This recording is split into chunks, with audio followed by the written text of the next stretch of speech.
Some of the world's richest people didn't accept that's just the way it's done. Steve Jobs questioned conventional wisdom. I'd always ask why you do things. And the answers you invariably get are, oh, that's just the way it's done. Elon Musk took big chances when the opportunity was worth the risk. If the outcome is exciting enough, then taking a big risk is worthwhile. Jeff Bezos fought to keep the mindset that built Amazon. It's great to have the scale of Amazon, but the downside of that is that you can lose your nimbleness. You can lose your entrepreneurial spirit. Bill Gates moved quickly when opportunity knocked. We grabbed onto it to be the very first. And Mark Zuckerberg focused on building a great company, not chasing the startup hype. There's this culture in Silicon Valley that kind of makes startups seem glamorous. And I never really believed that. Today we're breaking down the top 10 rules for success from the world's richest people, featuring powerful lessons on challenging conventional thinking, taking calculated risks, and building companies that stand the test of time. So if you want to think differently, make better decisions, and create lasting success, this video is for you. The motivation? Watch Top 10 with Believe Nation. If you've been here before, drop a hashtag Believe in the comments below so I can feature you here in a future video. And if you're new, welcome to Believe Nation, the only channel that helps you believe in yourself daily, one video at a time. Believe. Okay, let's kick it off with rule number 1. Question everything with Steve Jobs. Throughout the years in business, I found something, which was I'd always ask why you do things. And the answers you invariably get are, oh, that's just the way it's done. Nobody knows why they do what they do. Nobody thinks about things very deeply in business. That's what I found. I'll give you an example. When we were building our Apple I's in the garage, we knew exactly what they cost. When we got into a factory in the Apple II days, the accounting had this notion of a standard cost, where you'd kind of set a standard cost and then at the end of a quarter you'd adjust it with a variance. And I kept asking, well, why do we do this? And the answer was, well, that's just the way it's done. And after about 6 months of digging into this, what I realized was the reason you do it is because you don't really have good enough controls to know how much it costs, so you guess, and then you fix your guess at the end of the quarter. And the reason you don't know how much it costs is because your information systems aren't good enough. So, but nobody said it that way. And so later on, when we designed this automated factory for Macintosh, we were able to get rid of a lot of these antiquated concepts and know exactly what something cost to the second. So in business, a lot of things are, I call it folklore. They're done because they were done yesterday and the day before. And so what that means is if you're willing to sort of ask a lot of questions and think about things and work really hard, you can learn business pretty fast. It's not the hardest thing in the world. It's not rocket science. It's not rocket science, no. Rule number 2 is take big chances with Elon Musk. I don't really like risk for risk's sake or anything. And I do think that a lot of things are very risky with a low chance of success. But if you want to try to come up with an innovative breakthrough, that's going to be how it is. Anything which is significantly innovative is going to come with a significant risk of failure. But you know, if you've got to take big chances in order for the potential for a big positive outcome. You know, just if the outcome is exciting enough, then taking a big risk is worthwhile. Yeah. That's really how I approach it. But then once executing down a path, I actually do my absolute best to reduce risk. You know, because or to improve another way of saying it, to improve the probability of success. Because when you try to do something that is very very risky, that you have to spend a lot of effort trying to reduce that risk as you embark down that path. I mean, when I started SpaceX, I thought the odds of success were very low. I thought we'd most likely fail, but I thought, well, we should give it a try. Rule number 3 is maintain a day one culture with Jeff Bezos. Now that you have about 600,000 employees, I calculated you're adding about 250 people a day. You've mentioned that you're trying to fend off day 2. Yeah. And you've said that day 2 is stasis, followed by irrelevance, followed by excruciatingly painful decline, followed by death. That Yeah. is why it is always day one. Yeah. How's that work? Well, so day one, this is a phrase that we use at Amazon all the time. I've been using it in my first annual shareholder letter from 20 years ago. And we say it's always day one. And it needs to be day one for the reason that you just mentioned. And so the real question for me is, how do you go about maintaining a day one culture? You know, it's great to have the scale of Amazon. We have financial resources, we have lots of brilliant people, we can accomplish great things, we have global scope, we have operations all over the world. But the downside of that is that you can lose your nimbleness, you can lose your entrepreneurial spirit, you can lose that kind of heart that small companies often have. And so if you could have the best of both worlds, if you can have that entrepreneurial spirit and heart, while at the same time having all the advantages that come with scale and scope, think of the things that you could do. And so the question is, how do you achieve that? The scale is good because it makes you robust. You know, a big boxer can take a punch to the head. The question is, you also want to dodge those punches. So you'd like to be nimble. You want to be big and nimble. And I find that there are a lot of things that are protective of the day one mentality. I already spent some time on one of them, which is customer obsession. I think that's the most important thing. If you can, and it gets harder as you get bigger. When you're a little tiny company, say you're a 10-person startup company, every single person in the company is focused on the customer. When you get to be a bigger company, you've got middle managers, and you've got all these layers, and those people aren't on the front lines. They're not interacting with customers every day. They're insulated from customers, and they start to manage not the customer happiness directly, but they start to manage through proxies like metrics and processes, and some of those things can become bureaucratic. So it's very challenging. But one of the things that happens is the decision-making velocity slows down. And I think one of the reasons that happens is that people, junior executives inside the big company, start to model all decisions as if they are heavyweight, irreversible, highly consequential decisions. And so even two-way doors, you make a decision, it's the wrong decision, you can just back through the door and try again.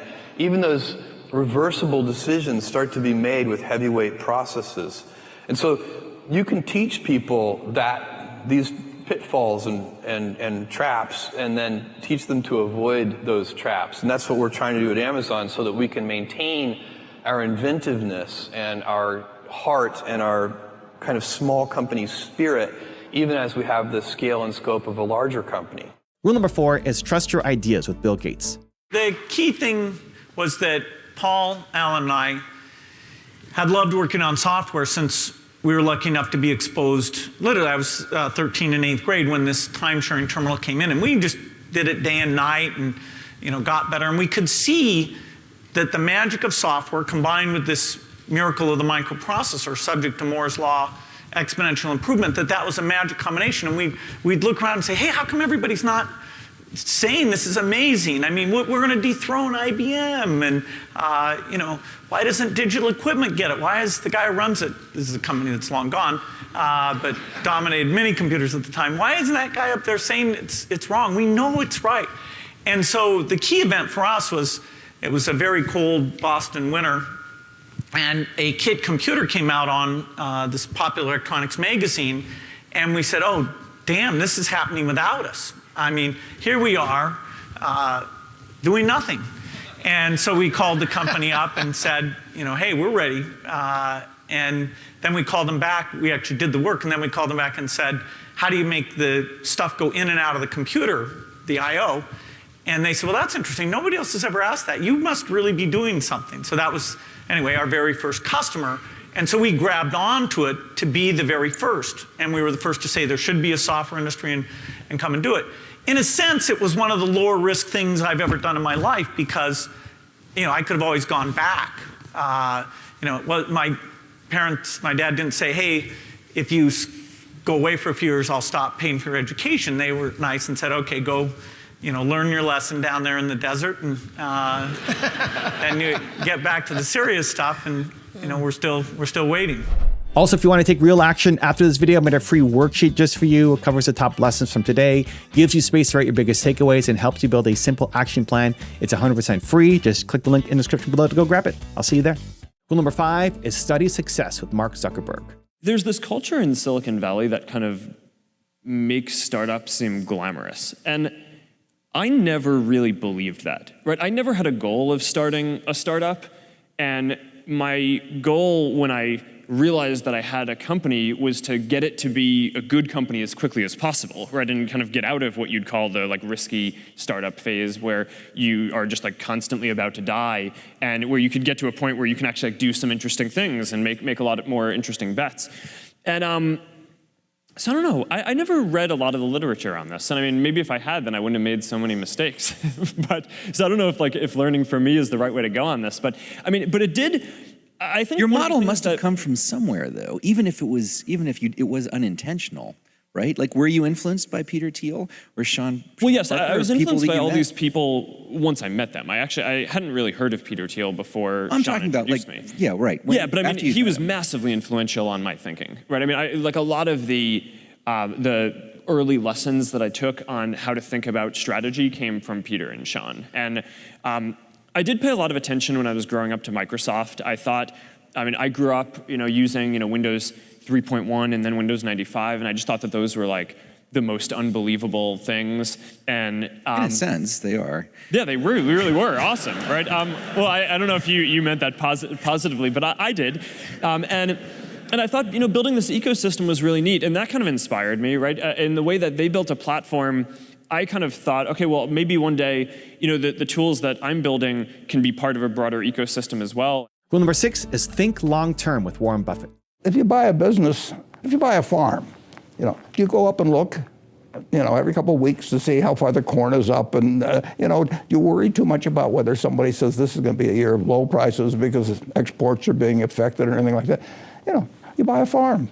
And you hold it for, I've got one farm that I bought in the 1980s, and my son runs it, but I've been there once, I mean, it doesn't grow faster if I go and stare at it, I can't cheer for it, more effort, or something like that. And I know there's going to be some years when prices are going to be good and some when the prices aren't going to be good. I know there's years when yields will be better than others, but I bought the farm. And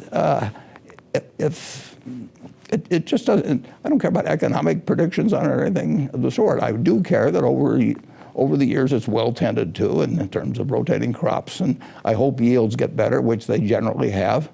In fact, that farm 100 years ago would have probably produced 30 bushels, maybe 35 bushels of corn per acre, and now in a good year, it'd be 200. I mean, we've really made progress in this country. That's one reason commodity prices, if you go back a couple hundred years, they've moved so little, is because we've just gotten better and better at whether it's cotton or whether it's corn or soybeans or all kinds of things.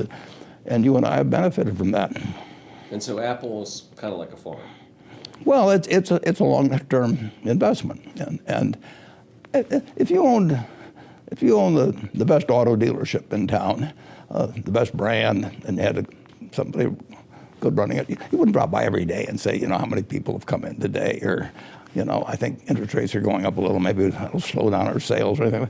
No, you buy it knowing there's 365 days a year, and you're going to own it for 20 years, so that's 7,300 days, and things are going to be different from day to day and year to year. You shouldn't buy it if the day-to-day stuff is important. Rule number 7 is follow your dreams with Jack Ma. In my apartment, when we started, 18 founders, and we aim high, we have a dream. We say we want to become the top 10 internet companies or websites in the world. Guys, at that time, we are ranking several million names. But we say we want to be number 10, or the top 10 of the world. We want to make this company last 102 years, and we don't know where's our pay next month. Well, when you are poor, if you have dreams, you'll never feel poor. You know what we are doing? So we never say we will win next year or we win tomorrow. We say we will win in 10, 20 years. 19 years passed. Today, we are the top 10 websites, internet companies in the world. Rule number 8 is think outside the box with Jensen Huang. I heard from someone that there was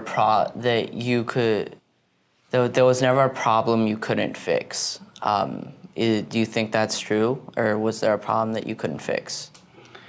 There's some problems you can't fix. I don't recall one.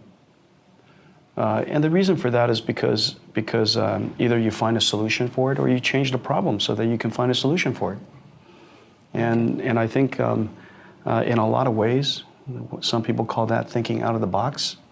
If you can't solve something, either sometimes it's not meant to be solved, or you can change the problem, in a way that is solvable. Now, there are some problems that if you try to solve it in the most literal sense, it would take a long time to solve. It might take a lot of money to solve. It might take an enormous amount of cost, in time or resource or whatever it is, or materials. But if you change the problem and you truly understand what is the person really trying to ask? What is at the core of that problem? Maybe you can express that problem in a slightly different way. And as a result, it becomes solvable and a solution can be found. Maybe you can simplify the problem. Maybe you can break the problem down into 10 pieces and that you would solve it over time. And there's a lot of different ways to look at the problem. And smart thinking about a problem is really at the beginning of engineering. It's asking the question, what is this problem really about? What is this problem really about? And oftentimes, by asking that question, what is this problem really about? What are they really asking? What are we really looking for? How can I express this problem in different ways? When you think about it that way, all of a sudden, the number of solutions really expand. Rule number 9 is keep experimenting with Larry Ellison. Throughout my 20s, I continued experimenting, trying different things, racing bikes and boats and constantly changing jobs. It didn't take me long to discover that the most interesting and rewarding programming jobs were found at a cluster of companies located south of Stanford University and north of San Jose. Silicon Valley was in its infancy. I was still in my 20s when I went to work for my first Silicon Valley startup, Amdahl, where we developed the world's fastest mainframe computer, faster than anything IBM had. Next stop was Ampex, where we built the world's largest digital data storage system. Then on to Precision Instruments, where we built an even larger data storage system, this time using lasers. I was the vice president in charge of software development. It was all very cutting edge and challenging and cool. I liked my work most of the time, but I didn't love it. I searched and I searched, but I just could not find a software engineering job that I loved as much as I loved sailing. So I tried to create one. I put together a plan to start my own company. That way I could completely control my work environment. I would hire the most talented programmers I knew, and we would all work together on the most interesting and challenging software projects. My goal was to create the perfect job for me, a job I truly loved. I never expected the company to grow beyond 50 people. And rule number 10, the last one before a very special bonus clip, is understand your point of impact with Michael Dell. You have to think about the point of impact. If you're running a business with 100 people, the point of impact for the leader is very different than if it's 1,000 people or 10,000 or 100,000. And so that's the frame of reference that I've always used, is to say, okay, if I'm leading this organization, what are the things that actually I can do to cause it to be successful? If it's 1,000 people, it's very, very different than it is for me today. So today I'm a lot more focused on strategy, because that's the point of impact on a 110,000 person company. On a 100 person company, you're sort of doing any job in the organization. You're doing every job in the organization, potentially, and that might be okay at that point. Whatever your field, volunteer to take on some new assignments, even if they are outside your comfort zone. Take the initiative on your own to learn and develop new skills and to build contacts with people who can help you down the road. When you have learned enough, let me put it this way. I know of no Nobel Prize winner who has stopped studying. And in the information economy, everyone in both white-collar and blue-collar jobs will have to keep deepening their knowledge and adapting to technological change. And congratulations, you're one video closer to who you're meant to be. Believe. To learn the 10 billionaire secrets for building wealth and success, check the video right there next to me. I think you'll love it. Continue to believe, and I'll see you there. If it's long-term for a company, then you can say, like, well, do you like the products or services of that company? And is it likely to, do you like the product